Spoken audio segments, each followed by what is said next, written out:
For more than 13 years, he's seen the worst in society. Harvey Bryant leaves office at the end of the month. In a story you'll only see on 10, the Virginia Beach Commonwealth's attorney sat down with Andy Fox. Tonight, he looks back as he looks forward to a well-deserved retirement. A miracle.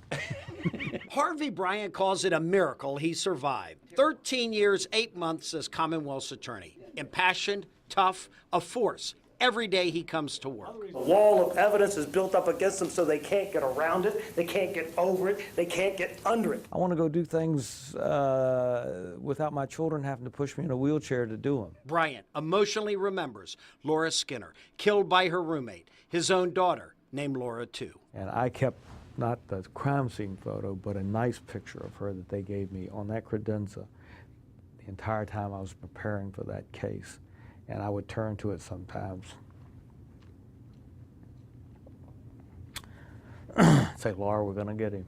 Bryant got Larry Davis to turn on his employer, Steve Colosi, who paid another man to attack his wife with chemical lye. It is safe to say, without Davis, there would have been no conviction. Well, I think he knew that we had him dead to rights, and that if he didn't cooperate, Colosi was probably going to walk. Bryant remembers Philip Bay, who wanted to kill more people at Lansdowne High School than the 13 killed at Columbine. All these school shooters worship and study other school shooters. Philip Bay knew every detail of every mass shooting we've ever had in this country. He remembers the senselessness of all the crimes. He remembers Carl Walton. Carl Walton shot 2 women who were sitting in a pickup truck, or van actually, just outside his house in broad daylight because he thought they'd stolen $600 from him. He fought against Dustin Turner's appeal for his involvement in the 1995 death of college co-ed Jennifer Evans. Bryant's opposed to Turner's request for a pardon from Governor Bob McDonnell. He was prosecuted under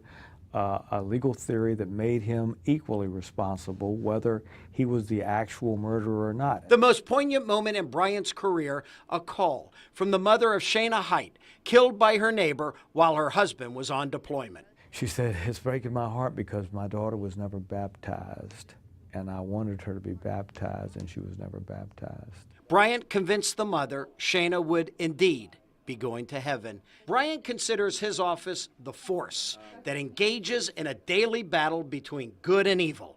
And for over 13 years, he came to work dedicated to winning that fight. In Virginia Beach, Andy Fox, 10 on your side. Bryant says he has no job lined up, but he will be busy in a non-paying position. He's a member of the Department of Defense Military Sexual Assault Panel. He was selected to serve on it and ordered by Congress to investigate how the military handles sexual assault cases in the ranks.